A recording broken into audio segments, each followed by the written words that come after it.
کے سامنے ایک نئی پریزنٹیشن لے کے حاضر ہوں. جیسا کہ آپ دیکھ سکتے ہیں کہ ہم آج آسیان کو دیکھیں گے، اس کی تھوڑی ڈیٹیل دیکھیں گے اور اس کے ساتھ ساتھ یہ بھی دیکھیں گے کہ آسیان کا ایشو کیا ہے ساؤتھ چائنا سی کے اندر. دیکھیے، آسیان جو ساؤتھ ایشین کنٹریز کی آرگنائزیشن ہے، دراصل اپنے ایک پڑوسی سے انتہائی تنگ ہے. اس پڑوسی کا نام جو ہے وہ چائنا ہے، جو آسیان ملک نہیں ہے. یاد رکھیے گا، China is not an ASEAN country. ASEAN میں 10 ملک ہیں، جبکہ اس کے main founding members Indonesia, Malaysia, Philippines, Singapore اور تھائی لینڈ ہیں. موجودہ طور پہ سیکریٹری جنرل ڈاکٹر کوئی کم ہانگ ہیں، جو کمبوڈیا سے تعلق رکھتے ہیں. آسیان کا اصل مقصد ریجنل پیس، پولیٹیکو اکنامک کوآپریشن کو بڑھانا اور کلچرل ہارمنی اور ڈیولپمنٹ کو بڑھانا ہے. جبکہ اس کے بقایا ممبرز میں Vietnam, Laos, Myanmar, Cambodia, Brunei موجود ہیں، اور مستقبل میں یعنی کہ فیوچر میں ایسٹ تیمور بھی 11واں ملک ہو جائے گا. اس طرح سے 11 ملک ہو جائیں گے. فی الحال اس کے جو ہے وہ 10 ممبر کنٹریز ہیں. جیسا کہ میں نے آپ کو بتایا کہ آسیان ایک پولیٹیکل، اکنامک اور سوشل کوآپریشن ہے، جہاں آپسی ملکوں میں ٹریڈ کو بڑھاوا دینا اس گروپ کا سب سے اہم مقصد ہے. جبکہ چائنا اس آرگنائزیشن کا ممبر نہیں ہے، مگر آسیان کنٹریز کا سب سے بڑا ٹریڈ پارٹنر ہے.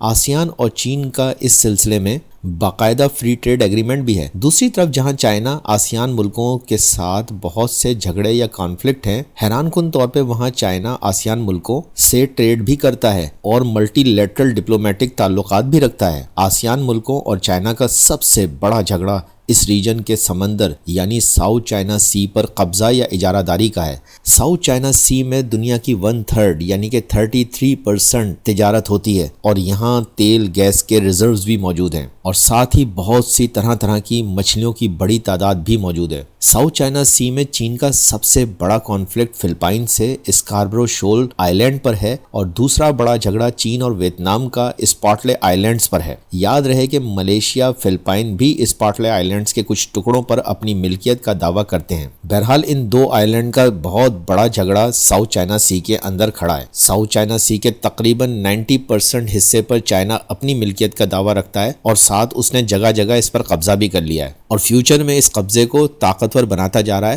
جس کے لیے ضروری جگہوں پر اس نے آرٹیفیشل آئی لینڈ جیسے کہ فیری کراس ریف اور سبی ریف بھی بنا لی ہیں. ان آرٹیفیشل آئی لینڈز پر چائنا نے اپنے فوجی اڈے بنا کر ساؤتھ چائنا سی پر اپنا قبضہ مزید پکا کر لیا ہے. اس پورے ریجن میں کسی بھی ملک میں اتنی طاقت نہیں ہے کہ وہ چائنا سے ٹکر لے، اور پھر چائنا اس ریجن میں ان تمام ملکوں کا ٹریڈ پارٹنر بھی ہے، جس کی وجہ سے ان ملکوں کو بہت سے ٹریڈ معاملات میں چائنا سے بنا کر رکھنی پڑتی ہے. ان ملکوں کی اکنامی کے لیے بہت ضروری ہے کہ وہ چائنا سے ٹریڈ جاری رکھیں. دوسری طرف یونائٹڈ اسٹیٹس آف امریکہ بھی اس ریجن میں ورلڈ وار 2 کے بعد سے اسٹرانگلی موجود ہے، اور چائنا کی منمانی کو کم کرنے کے لیے اس ریجن میں زیادہ تر ملک جو آسیان کنٹریز بھی ہیں، وہ امریکہ سے تعلقات بنا کر رکھتے ہیں، کیونکہ انہیں اچھی طرح سے معلوم ہے کہ اگر کوئی چائنا کے خلاف اس وقت قوت سے جواب دینے کی طاقت رکھتا ہے تو وہ صرف امریکہ ہے. اگرچہ چین تقریباً پورے ساؤتھ چائنا سی پر دعویٰ رکھتا ہے، لیکن پریکٹیکلی اس کا قبضہ صرف خاص علاقوں تک ہی ہے. چین نے پراسل آئی لینڈ میں بھی 20 جگہوں پر اور اسپاٹلے آئی لینڈ میں 7 علاقوں پر قبضہ کیا ہوا ہے. بہرحال پورے ساؤتھ چائنا سی پر چائنا کا مکمل کنٹرول نہیں ہے. اسی ریجن میں دوسرے ملکوں کا بھی ساؤتھ چائنا سی کے کچھ حصوں پر قبضہ ہے. اب ساؤتھ چائنا سی کے کچھ اہم آئی لینڈز کا تفصیلی جائزہ لے لیتے ہیں. سب سے پہلے اسپاٹلے آئی لینڈ دراصل ایک بہت بڑا آئی لینڈ یا جزیرہ نہیں ہے، بلکہ یہ چھوٹے چھوٹے سینکڑوں اسمال آئی لینڈز کا چٹانوں، ریفز اور بینکس کا گروپ ہے. ان میں سے کچھ آئی لینڈز تو لو ٹائڈز پر ہی ظاہر ہوتے ہیں. چائنا نے اب اسپاٹلے آئی لینڈ کی ٹیریٹری میں 7 جگہوں پر آرٹیفیشل آئی لینڈ بھی بنا لیے ہیں. ان میں سے 3 آرٹیفیشل آئی لینڈز کے نام فیری کراس ریف، سبی ریف اور مسچیف ریف ہیں، اور ان سب پر چین نے اپنے فوجی اڈے بھی بنا لیے ہیں. آج کی تاریخ میں چین اسکاربرو شول آئی لینڈ پر بھی مکمل کنٹرول رکھتا ہے. اسکاربرو شول دراصل ایک بہت بڑی چٹان اور ایک پیننسولا کا مجموعہ ہے جو ساؤتھ چائنا سی میں موجود ہے. یہ علاقہ چائنا، فلپائن اور تائیوان کے درمیان ڈسپیوٹڈ ہے. اسکاربرو شول پر 2012 سے پہلے فلپائن کا قبضہ تھا، مگر اس وقت فلپائنی حکومت نے شاید اس کی اہمیت کو نہ جانا، اور فلپائن کو شاید چائنا کے ارادوں کا اندازہ نہ تھا. چنانچہ فلپائن کی لاپرواہی سے چین نے 2012 میں اسکاربرو شول پر قبضہ کر لیا. اب مستقل کوسٹ گارڈ کی موجودگی کے ذریعے سے اسکاربرو شول پر کنٹرول رکھتا ہے۔ اس آئی لینڈ پر سب سے بڑا دعویٰ فلپائن کا ہی ہے، جس کا 2012 سے پہلے یہاں پر قبضہ تھا، اور یہ قبضہ دراصل امریکی فوجی اڈوں کی وجہ سے تھا جنہیں امریکہ نے 1991 میں ختم کیا۔ تو آہستہ آہستہ چائنا نے ان آئی لینڈز پر قبضہ جما لیا، لیکن یاد رہے کہ اسکاربرو شول پر اس وقت تک کسی بھی قسم کے فوجی اڈے قائم نہ تھے، یعنی نہ تو امریکہ اور نہ ہی فلپائن اور نہ ہی چین کے۔ یہ سب 2012 کے اسٹینڈ آف کے بعد ہوا۔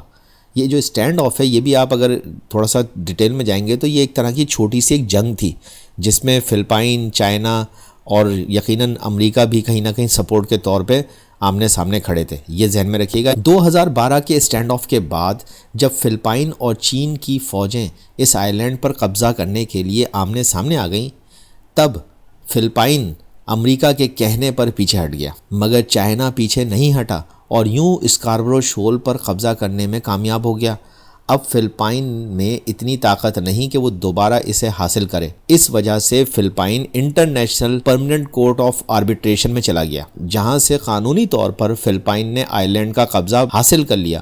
مطلب یہ کہ وہ مقدمہ جیت گیا۔ عدالت نے 2016 میں فلپائن کے حق میں یہ فیصلہ سنایا، اور اس فیصلے میں بتایا گیا کہ چین کا جو یہ دعویٰ ہے 9 ڈیش لائن کا، اسے کوئی قانونی بنیاد حاصل نہیں۔ اسکاربرو شول سمیت کئی علاقوں پر فلپائن کا حق تسلیم کر لیا گیا، مگر چائنا نے پرماننٹ کورٹ آف آربیٹریشن کے اس فیصلے کو بھی ماننے سے انکار کر دیا۔ دوسری طرف امریکہ بھی ساؤتھ چائنا سی میں بہت سی جگہوں پر اب بھی موجود ہے، خصوصاً سیوبیک بے جو امریکی نیول بیس ہے، جبکہ دوسری طرف کلارک ایئر بیس جو کہ امریکی ایئر بیس ہے۔ یہ دونوں جگہیں فلپائن کی سرحدوں کا ہی حصہ ہیں، جہاں امریکہ نے انہینس ڈیفنس کوآپریشن ایگریمنٹ کے ذریعے سے اپنی موجودگی کو جاری رکھا ہوا ہے۔ تو اس وقت تک یہ آسیان اور ساؤتھ چائنا سی کی جو ہے وہ کرنٹ سچویشن ہے۔ آئی ہوپ کہ اس سے آپ کو مختصراً بہت زیادہ ہیلپ ملے گی۔ تو یہ میرا لیکچر تھا۔ Thank you very much.